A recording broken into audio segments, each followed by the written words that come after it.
If you've forgotten your SHEIN password or want to reset it for security reasons, follow these simple steps to regain access to your account. Step 1. Open the SHEIN app or website. Navigate to the SHEIN app on your mobile device or open the SHEIN website on your computer.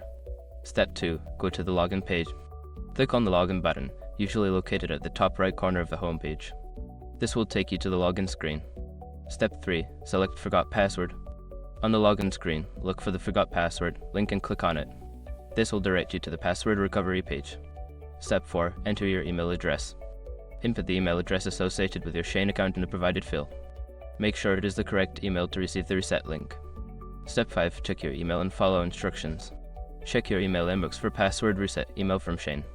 Click on the link in the email and follow the instructions to create a new password. Once you've successfully reset your password, you can log into your SHEIN account with your new credentials.